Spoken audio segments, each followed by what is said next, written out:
Raju Kallumpuram Bahrain. എങ്ങനെയുണ്ട് അവിടെ ഈ കോവിഡുമായി ബന്ധപ്പെട്ട വല്ലത് പ്രയാസങ്ങളുണ്ടോ നമ്മുടെ ആളുകൾക്ക്? റിയാദിൽ നിന്ന് കുഞ്ഞല്ലേ, അവിടുത്തെ കാര്യങ്ങളൊക്കെ എന്തായാലും അറിയാനാണ്. ആ പേഷ്യന്റിന്റെ കാര്യം നോക്കിയല്ലോ അല്ലേ? ഹലോ ഉസ്മാൻ, എങ്ങനെയുണ്ട് കാര്യങ്ങളൊക്കെ ഇപ്പൊ അവിടെ?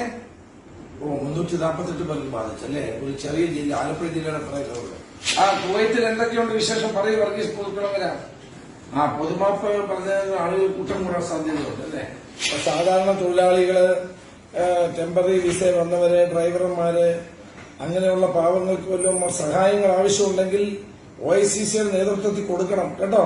അതുപോലെ ഒരു ഓൺലൈൻ തുടങ്ങണം. ഓൺലൈൻ നിങ്ങളെ വിളിച്ചു പറയുന്നവർക്ക് മെഡിസിനോ പണമോ അല്ലെങ്കിൽ ആവശ്യമുള്ള ഭക്ഷണ സാധനങ്ങളൊക്കെ എത്തിക്കാൻ ഒരു ഓൺലൈൻ ആരംഭിക്കണം കേട്ടോ.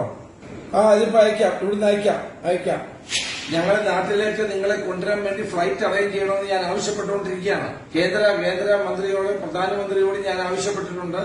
അതിന് എല്ലാ MP-മാരുടെയും കൂട്ടായ സമ്മർദ്ദം ചെലുത്തിക്കൊണ്ടിരിക്കുകയാണ്.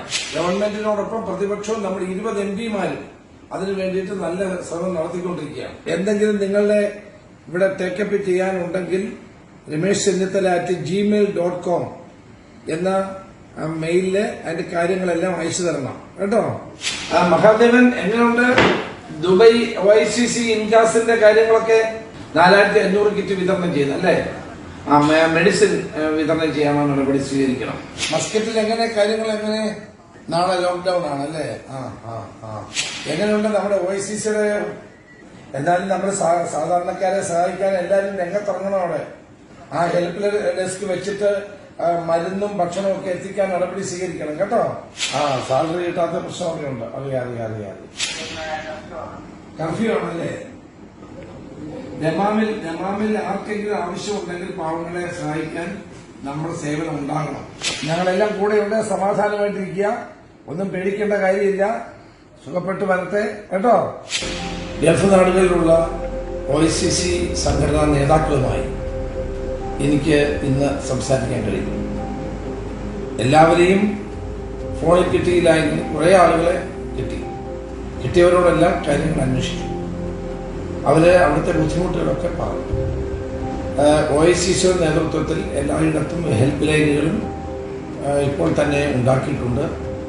ഭക്ഷണമില്ലാത്തവർക്ക് ഭക്ഷണം, മരുന്നില്ലാത്തവർക്ക് മരുന്ന്, മറ്റ് സഹായങ്ങൾ വേണ്ടവർക്കെല്ലാം സഹായങ്ങൾ ചെയ്തു കൊടുത്തുകൊണ്ടിരിക്കുകയാണ്. അവർക്ക് എന്തെങ്കിലും ബുദ്ധിമുട്ടുണ്ടെങ്കിൽ അതെന്നെ അറിയിക്കണം എന്നാവശ്യപ്പെട്ടിട്ടുണ്ട്.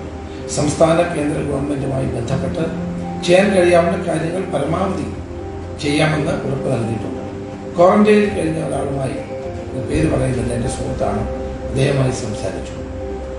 ഇപ്പോഴത്തെ സന്ദർഭത്തിൽ എല്ലാവരുടെയും ആവശ്യം നാട്ടിലേക്ക് വരിക എന്നുള്ളതാണ്. പക്ഷേ നമുക്കെല്ലാവർക്കും അറിയാം, വിമാന സർവീസില്ല. അത് തുടങ്ങാൻ വേണ്ടി നമ്മൾ കേന്ദ്രത്തിൽ സമ്മർദ്ദം ചെലുത്തുന്നുണ്ട്. കേരളത്തിലെ എല്ലാ UDF MP-മാരും അതിനുവേണ്ടി സമ്മർദ്ദം ചെലുത്തുന്നുണ്ട്. പക്ഷേ ഇതുവരെ അത് അനുവദിച്ചിട്ടില്ല. അത് കിട്ടുന്ന മുറയ്ക്ക് നാട്ടിലേക്ക് വരാനുള്ള സൗകര്യം ഉണ്ടാവും. അതുവരെ എല്ലാവരും അവിടെ തന്നെ കഴിയണം. നിങ്ങളുടെ പ്രശ്നങ്ങൾ ഞങ്ങൾക്ക് എല്ലാവർക്കും തികഞ്ഞ സഹാനുഭൂതിയാണുള്ളത്. നിങ്ങളോടൊപ്പം ഞങ്ങളെല്ലാവരും ഉണ്ട്. തീർച്ചയായും എല്ലാ സഹപ്രവർത്തകരും ഇത് അറിയിക്കണം. ഇത് ലോകം മുഴുവൻ നേരിടുന്ന ഒരു വലിയ ദുരന്തമാണ്. ഈ ദുരന്തത്തിൽ നിന്ന് നമുക്ക് രക്ഷപ്പെടണം, അതിനെ അതിജീവിക്കണം. അതിന് കൂട്ടായ്മയാണ് ആവശ്യം, യോജിച്ച മുന്നേറ്റമാണ് ആവശ്യം. അതിനുവേണ്ടി എല്ലാവരും ഒരുമിച്ച് അണിനിരക്കണമെന്ന് വളരെ വിനയപൂർവ്വം ഞാൻ അഭ്യർത്ഥിക്കുന്നു.